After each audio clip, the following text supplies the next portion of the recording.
Okay, welcome back, and today's lesson is going to be on some basic sketching exercises, or exercise really, that I like to do, that I was trained to do when I was in Los Angeles, that I give to my students, especially the most serious ones about drawing.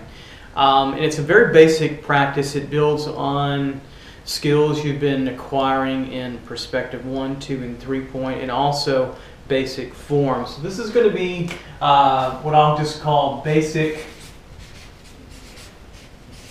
form sketching, and that's really all it is. And what I mean by that is we're going to be projecting forms in space through a new term you may not have been aware of, action, and then putting volumes on top of that action. Fine artists, illustrators, and especially animators do this all the time. It's the basic mechanics of drawing, and it's also something that we acquired in our contemporary practice from the Renaissance. Michelangelo, Leonardo, Raphael, Titian, Caravaggio, all of those wonderful artists, Italians, Germans, and Flemish to the north, etc., were using this technique. And it's a very simple kind of approach. And so the first introduction to that is simple action or direction or flow or gesture of the forms that are moving in space of which that you want to draw. So if I say I'm working with a cylinder and I've got the action of the cylinder moving this way, well, you know, I might start out with this movement here, and then I'll start to actually close in the cylinder here. Okay. And then I've got the cylinder ending over here, and I'll close, and I'll keep this end actually open so that you'll see the end result of the cylinder now in space. And so in order to get the flow of that movement, we have action. So new terminology here is action with our forms, which is gesture or flow. You'll hear me talk about these words interchangeably.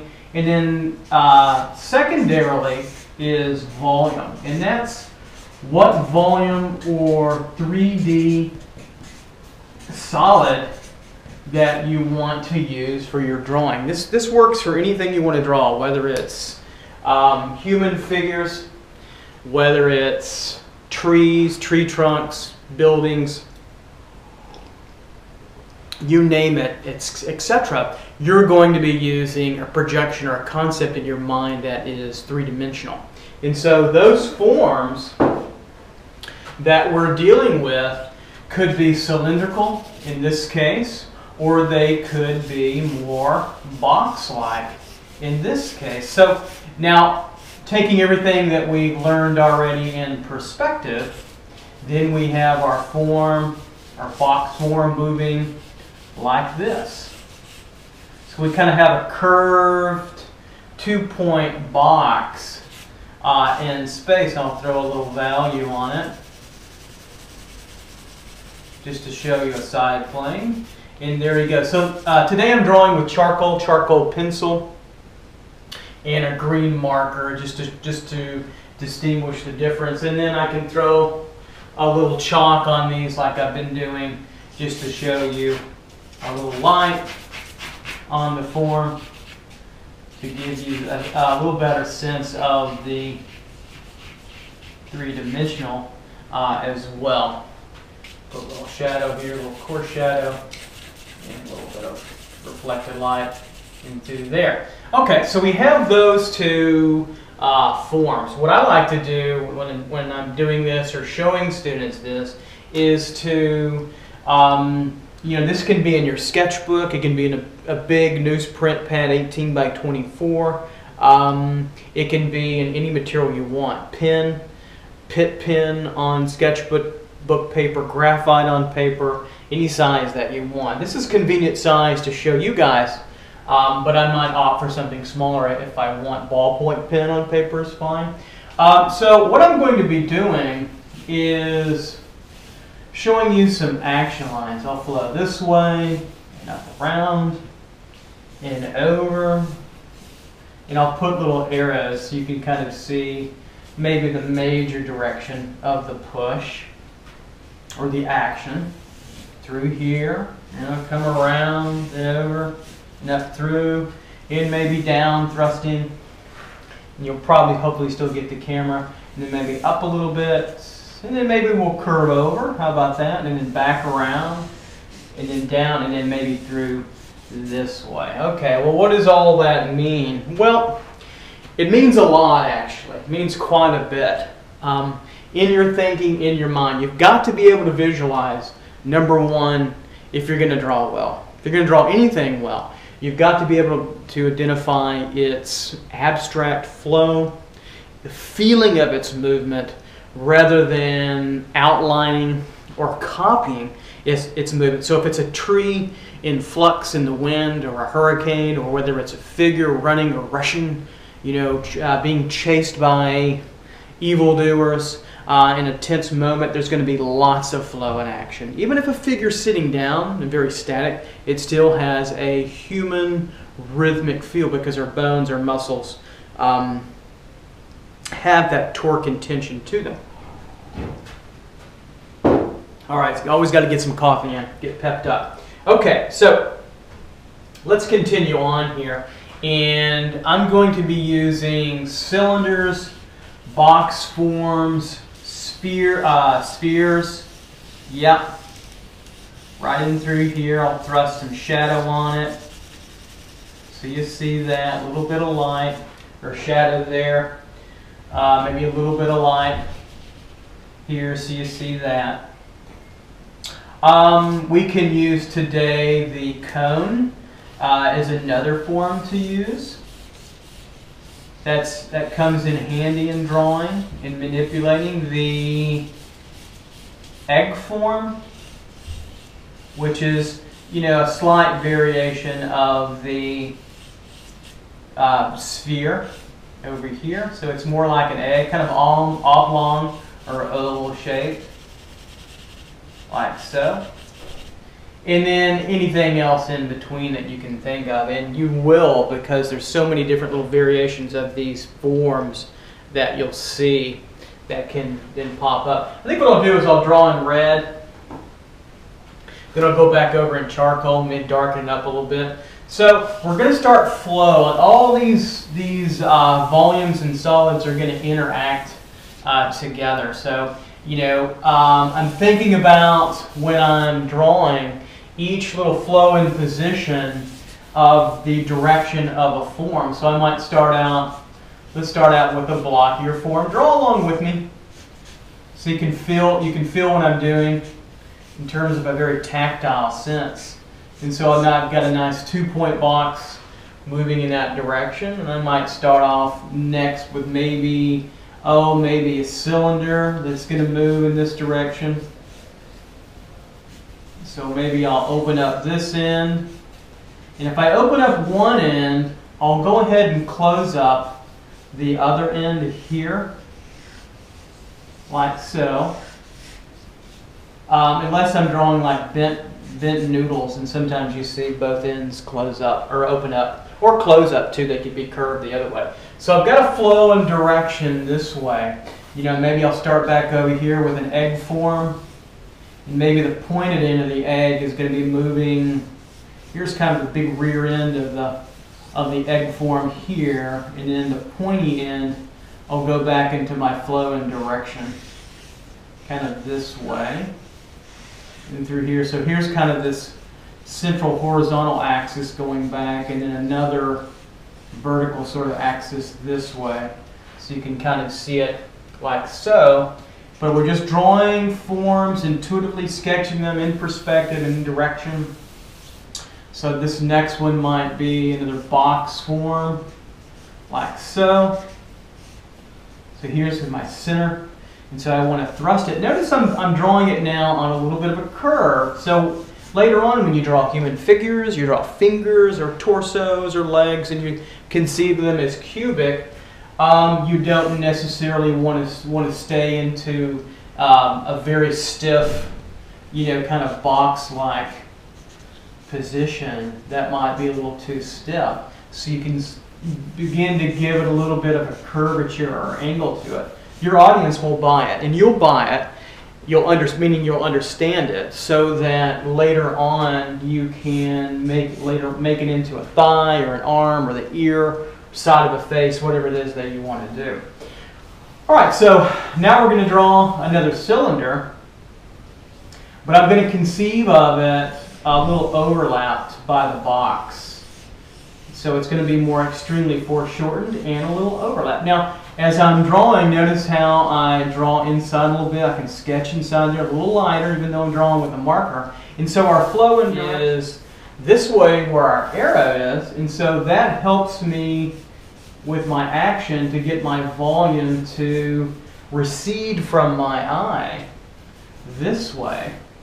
And so here now we have what we'll call right now the end of the cylinder. And of course my arch now will be way up here. Here's the end of it if we could see through it. This is going to be the closed end. So here we have it there, in there, and coming back there. All right, so moving forms through space. Now we're going to take a turn, and I'll use another box form, and that will be overlapped a little bit by the cylinder. So we're learning to connect them, overlap them, etc. and so on to get the best view and positioning with respect to our drawing. You've got to be able to see through these forms independently, together, as they become transparent in a way as you're conceiving them with the figure. This will make sense especially later on when we talk about what I call the lima bean, or what my professors call the lima bean too, where I got it from the torso, abdomen, and shoulder pelvic region that acts like a bean form that has a blocky feel but also a rounded feel. All right, so let's fulfill our box here. So notice it's slightly overlapped by our cylinder. So we're just going in kind of a zigzag downward approach. Maybe I'll put another box over here. I'll change the angle, put these angles in like so. Okay, and then we'll go down. Maybe I'll bring, maybe I should bring that in. Yeah, maybe I should do that. That'll be a little bit more, better viewpoint here, and here, and here. Bring that down. I'll finish the right side, and I'll bring this, tighten this up here. There we go. So now we're coming on down, curving around. This might feel good where a cylinder would be. So I'll draw the first arc of my cylinder. And I'll start to move it in this direction, move it in this direction. Okay, grab a drink of coffee. Join me along if you're having breakfast, whatever it is. Who am I kidding? Most students work right at 3 o'clock in the morning. Enjoy your night, right? Night owls. Okay, so here's the back end or closed end of the cylinder. Notice that when I draw it, I can draw it transparently just to get a feel for where it's at back there in space. Now as I'm coming forward, do I stop here or do I curve more? I'll stop it right here. A lot of times I like to thrust a horizontal line, and that tells me that if I was looking at it straight on, that tells me where the axis, horizontal vertical axis, is kind of like a target. If you're looking through like a missile launcher, not the nicest thing in the world, but that now is in perspective, so it becomes more of an ellipse, like so, and that is now slightly tilted, like that, for my cylinder. So we have that moving in space. Now we're coming back up, slightly up and over.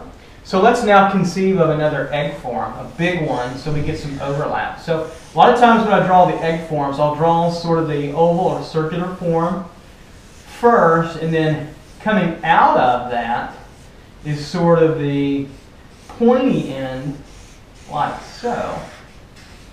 So we have that and that. Okay, this curves around. Here's our pointy end here. This curves around. This might come over and contour. Contour like so. And so we keep on flowing. So this might be a great place for another box form from the side. Right in through here, and I'll overlap it underneath just slightly here, just to pick up there and there. So we get another box form. We have the back to fulfill. So if you're confused about right in through here, the angle of it truly is about right there. So the reason how I get that is drawing inside of it. There it is about right there to there. So there's your box form in through there. So now we've got direction flow coming this way. We'll just keep on going. And through here. And trust me, if you do enough of this practice, it gets easier. Drawing the figure gets easier. Character construction out of your head gets easier. Drawing abstractly, all of it gets easier. Just learning how to conceive of and visualize forms in space. So all you sculptors out there who want to draw concepts for your three-dimensional installations or sculptures, whatever it is, this is another technique to do that for sure. Okay, box form. Here we're coming through like that. Now, do I want to show it downward or upward? I think I'll show it slightly downward. Push it this way, push it that way, push it over, and now we have a viewpoint where we're looking up at from below the box, which is important. And so I'll get us another form this way, maybe a slight tube here, coming downwards. Oh, actually, I'll make this a cone, and I'll come in on it, right there to there. There's our cone. Okay, and I'll make another one, and we'll come out this way. We'll draw the fat end of it. We'll overlap it a little bit. So here's the fat end of the cone right here. And we'll push it this way. Right there. And this is closed in. So this will have a feeling later on shadow will be over and through there. I'm starting to run out of the red marker a little bit. I'll keep going a few more moments here. And then let's continue on with another form. The idea is to be loose but be precise, and think about your craftsmanship in design as you're doing these. Now don't just do one page, do multiple pages over and over again when you watching TV or hanging out and you've got some time at Starbucks or whatever, you're hanging out and you're waiting for a friend, your boyfriend, girlfriend, mom and dad, whoever. Take some time in your sketchbook and just keep drawing this out. And the dividends will pay off. It will pay off big time in your drawing practice. So another tube we'll draw here, slight angle coming up. It's kind of like this one. This one and this one, kind of very similar. But I'm going to extend it further. I'm going to make it really long.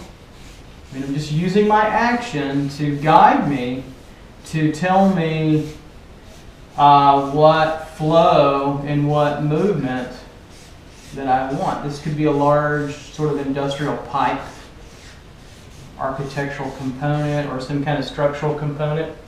So here's the end of the cylinder there. Moving on. All right, so, okay, so we're flowing, downwards and through here, coming up and over. All right, so we'll keep going, maybe another cone, maybe a larger cone here. Here's the open end of it there, and then we're moving this way. Slightly back in space, slightly away from this arrow here, and then we're going to turn it with another box, and we'll turn it back, get it back in the direction we want. Then I'll show you the top here and over, and then down like so. All right, so this marker is out.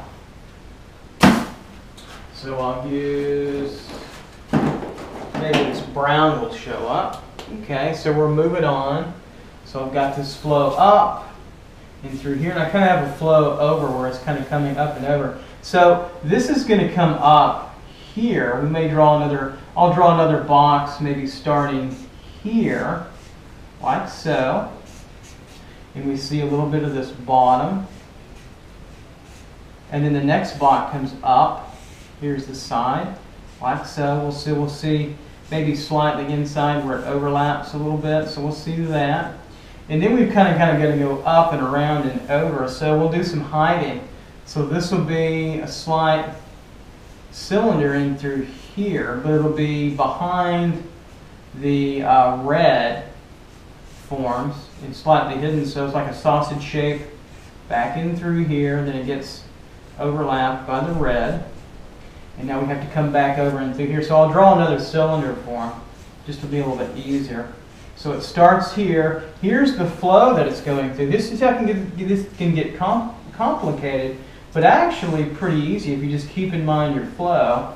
And we come out this way and over. And there's our next cylinder open right in through there. Okay. So we have a few more, and then we'll start to shade them a little bit, throw some light on them. And so I'll do another cube here, maybe a big side of it this way. And we'll see the top this time coming over and over, slightly like that. So notice how it's on the curve, which is fine, which is what I want. Just keep in mind your perspective, and you're going to have to alter that a little bit. And then maybe we'll draw a sphere. Since I haven't drawn too many of those, we'll have a sphere over here. Highlight could be maybe there. And then lastly, we'll end off with a cone.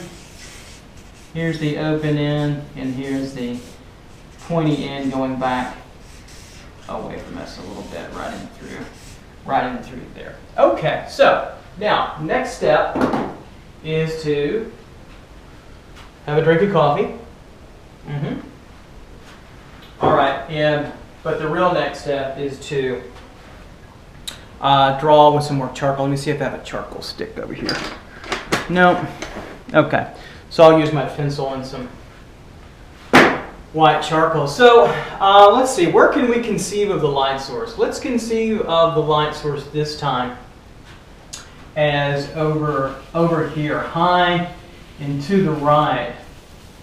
And kind of where you can't see it in the video, but where I have or diffuser lights, kind of about right here, shining down this way. So this is a decent symbol to show us light is going to be shining upon, but it's somewhat slightly out in front here this way. So what does that mean? All right, so let's tighten these up a little bit as we finish our little sketch. And that means that if the light source is coming from out here, hitting this way, then we should draw some more arrows up. So it would hit that way and down that way too as well, maybe out, just so you'll see all the light positions. That means that the shadow tone, the darkest shadow tone, is going to be on the far left of our forms. Most of the time. There might be a case where it's not, just depending upon, it might be on the bottom. That means we're going to get more light on any plane that shows itself on the right side. This might get a little light across a little bit, but mostly right in through there. All right, so there's our first cube. Now, if you're drawing on white paper, the white of the paper would show up mostly in through here. This would be in shadow, and this might get a little tone in through there as well. All right, so we'll move on to the cylinder. So what I'm doing now is just tightening up and focusing the form, crystallizing it, sharpening your eye, in my eye, to the figure. And so once I do that, the next step is to outline the shadow tone, or where the ending of the shadow is in space, and then go ahead and thrust a core shadow, which is that darker part of the shadow, right in through, in this case, right in through here, and the cylinder right in through here. It can be blended a little bit, make it smooth. And then we'll throw a little bit of light on it. I could contour around it in through here, and I'll slide highlight right in through there. We'll make that nice and perky, pop out. And this would be mostly reflected light, so I can just leave the tone of the paper through there. So we'll just keep on moving on here with our forms. Again, this exercise is so valuable to helping you master the mechanics of drawing, the mechanics of space, without having the figure in front of you, but it's prep and training for the figure, for animators. So, a lot of students come to me, one of the biggest questions how do I get better at drawing? Well, number one, practice all the time. Don't ever truly stop. Of course you got to stop to eat and breathe. Don't starve yourself and don't suffocate, right? But all jokes aside, is to do a lot of repetition. Where students fall apart a little bit is they forget about how repetitive your practice is, meaning that you want to develop a healthy sense of touch and tactile feel, and the only way to do that is to do it over and over and over again until you have it, and not until you have it. And then you still didn't want to ease up really. You just want to continue on because you get excited about ideas and mastering ideas, etc. So lots of continued practice. So there's the cylinder. We'll keep on going. I'll do a few more, and then I think you'll get the idea behind the approach, which are basic form sketching in space with action and flow and light. So since here's our light source here, we're going to get this in shadow here. So I'll put a tone down. And some of you like to blend with your fingers and make it softer. That's fine too.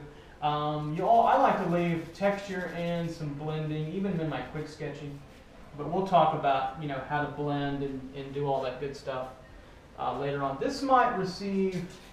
I'm going to say this is going to receive less light than here.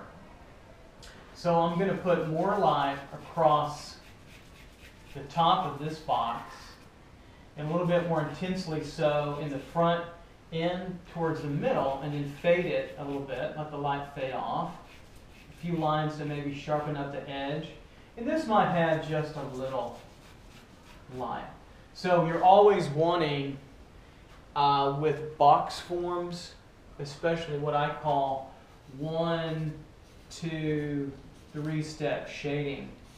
And what that means is you'll have a very light side, you'll have a medium side, which is in this case will just be the tone of the paper, since I'm working on a mid-tone brown paper, and then you'll have a dark side, which will be in shadow.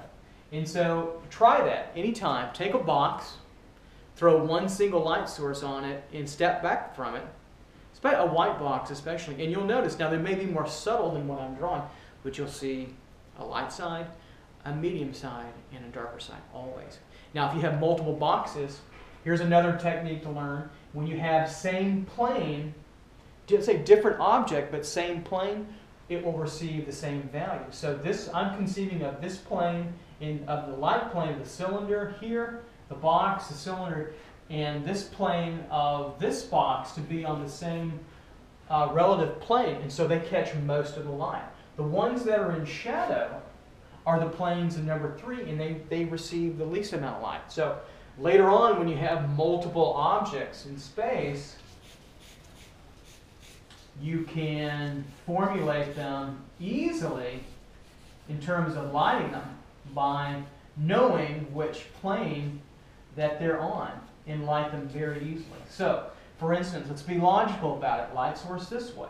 We know that this plane is going to be all in shadow, right? Because it's just the opposite from the light source. So we have our plane here.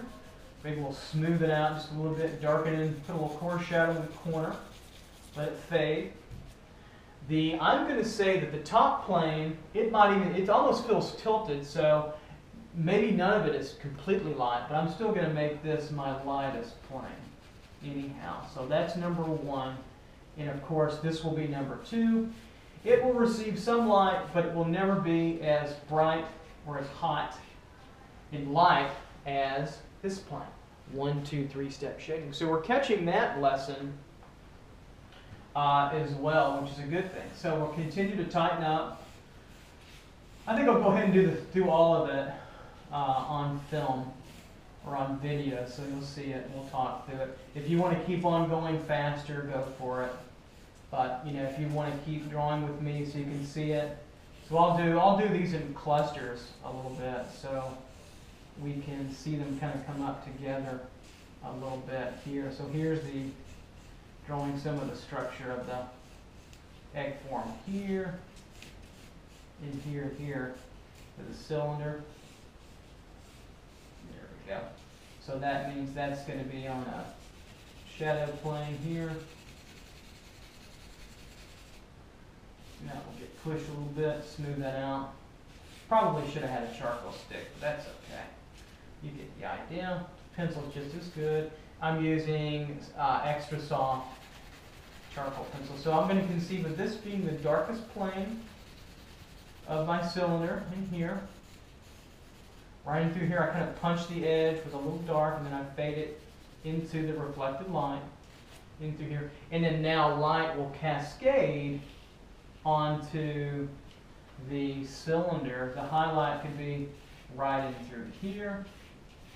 And then I could contour around that to make it feel more rounded. And the closer it is to the light source, a little bit hotter and brighter would be. And I could fade off a little bit. And here's maybe where the slick part of the highlight will be right in through there. So if we keep going,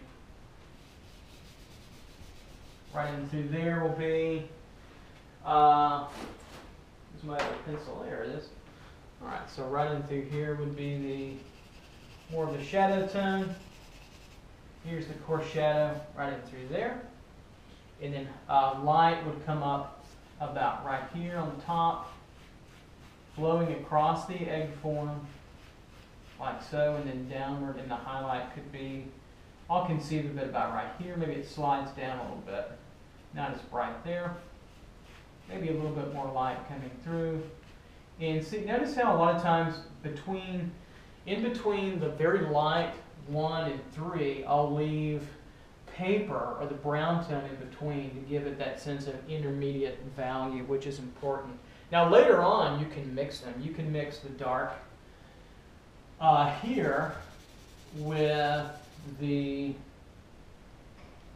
lighter value here. So here I have them separate, but when I mix them together, it makes a middle gray. I should put the white across here so you see that pure. And then when they mix together, they make a middle value blue, which is totally fine. Just a different look and feel to the drawing. So something you want to know, you want to be aware of. All right, so I'll keep on going here and through here. Now, later on you can use a ruler to sketch. Let me show you that. And so a lot of times when I have angled drawings, even if they're curved, a lot of times I'll come back and kind of just move my ruler to hit the curve a little bit and have that quick, sketchy, kind of feel, but with a kind of a tight purpose, which is valid too. So that I see that as a tone under here, and this has a tone into here, like so, because again, it's away from the light source is way back here into here. And then of course we'll put some light on our subject, which in this case is a box.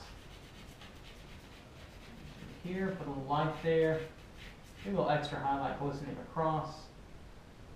I'll put a little touch of a highlight through there. Now, looking at these two planes, this one needs to be darker. It's underneath that, and it's almost the same here, so I'll make that a little bit darker. Hopefully you can see that, okay, underneath there. And we'll keep on going a little further here. Cylinder. It's my axis there for, it's like you slice off a sausage, and cutting off a cardboard tube. It just shows you the slicing of that. And then we'll have our shadow moving in this direction, underneath a little bit, even sort of light sources. Kind of conceiving this as the top. I could have put the shadow over here, I suppose, but it still works pretty good. Here, and I'll blend a little bit, and I'll draw back my coarse shadow and make it a little darker. And this will be on shadow, kind of reflected light. So I'll put a little tone back here. Tighten it up. Tighten up your edges. Keep your edges crisp. Where you have an end to a form, that will always be a crisp edge. All right, so I'll put some light on this tube, the cylinder, and maybe the highlight will be right in through there. Focus that in, and we'll keep on going. So hopefully you're learning something. You're learning how to manipulate basic forms in space, and you're going to learn pretty quick that through that the manipulation of drawing the figure after you get action will become, you know, more manageable. So that will be in a little bit of tone there. This is the number 3 value, the darkest. This is medium. And so the light will be over and through here, cutting across the form. And I could go upwards if I wanted. And I fade it off a little bit because it's going to be hottest and brightest here. Light is always in flux. In moving across the figure in the form, in changing, we just freeze that moment. But we still have to show that it's gliding across a form. If we don't, it won't make sense. Anytime that you're wanting to draw with representational value and accuracy to reality, you're going to be moving your values quite a bit. Meaning they'll never be flat. So even if you're drawing a black chalkboard, it's going to have reflective light on it. It's going to have value shifts on it. It can never be truly flat. Or one value for too long. All right, so we have our egg form here. And I'm just throwing these lines across, these contour lines, to show you that it's moving across that way. So what about the light on this? Well, the light source is coming from over here. So like the back of a sphere over here, that's how I conceive it. About right here. Here's where it starts with being shallow. It might turn this way and go longer, and then in down here, and then pick up shadow this way. So we'll blend that just a little bit, move that coarse shadow right in through here, like so. Okay, and then we'll have our light. Now the light will be coming slightly from the top in my conception, so it will start moving across this way, and then over. Notice how the direction of my contouring changes because we're coming down more on the back. So, and this won't be as bright as the slight value shift in front as well. So maybe a highlight kind of right in through there a little bit as well. You can come back and tighten up this bottom a little bit and through here. So we'll catch this box, and again, you can, if you want to, what I like to do a lot of times, I'm teaching students for quick sketching, but architectural, is I'll show them that, I can use my ruler in sketch, but yet be very loose and flowy. There's nothing worse than killing a really nice, loose a sketch with a lot of feeling and emotion and energy with too much ruler. So it's a guide for you. It actually kind of keeps your hands off the paper, but it's also a guide for you later on to keep straight lines, but not have them be so machined and kind of deadened. Keep it sketched. Remember, we're drawing. We're not making accurate photographic representations. Let it be a drawing. Let it be loose and have feeling and emotion. Same thing with painting. Okay, so we have the bottom there, and then maybe this is catching a little light this way. Actually, maybe all of these planes would not be receiving too much light because of the way of its position, but I'm going to say it's going to receive a little bit here and not be as bright as some of those in reality. So we have that, maybe on the edge, a little gleaming edge here, and maybe over there, just whoops, just to hit that across. Yeah, I can use my ruler, put a little flick of light, having it flick across. And okay, so we have a cone here. So I'll get the ellipse of the cone, tighten up, tighten that up, go back to the point, throw my shadow, which defines my light. So here's my shadow, and I'll throw a little line on it. So the light's coming from that direction to the right. So here's a little light in through here. Keeping it really simple. Just a couple of strokes and lines to show light, shadow, and pattern. All right, so I'll do something here. I'll throw a little cast shadow from the small cone onto the big cone. All right, so here we have our cone. Here's our slice of it, and then we're going down to the point, which will get us here to there. Oh, my charcoal pencil broke. So I'll have to do a little sharpening here. Get my knife. Sorry for the close-up. All right, we'll do a little sharpening here. So we've already talked about sharpening. You want to turn that blade very horizontal, expose that lead very much, at least a ½ inch to an inch out. Have a nice tip to it.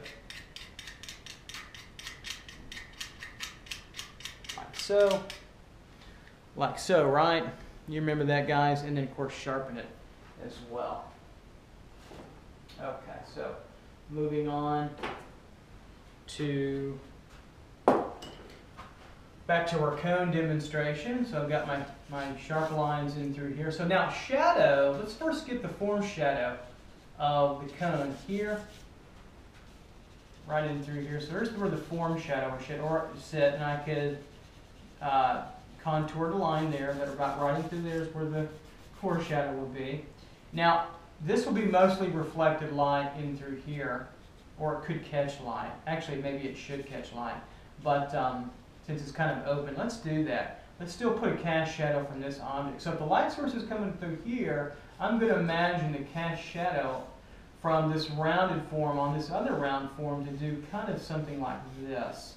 That's a pretty complex little situation. And it will be a little darker than the object, not too much, but a little focus, a little darker towards the object where it's touching, then fade off a little bit. So it's a little bit more shape oriented, and we have this shape. It could be a little longer to show maybe a longer light, kind of like a little bit longer direction, kind of like that. And then I'll throw a little light on here, on the cone, just a little bit in through here. A little highlight there and there. And now we have a nice cast shadow situation from this cone onto that cone where they play in light. And then we'll highlight, and then we have our cone going down through there. All right, so we'll keep going. I'll try to go a little faster if I can.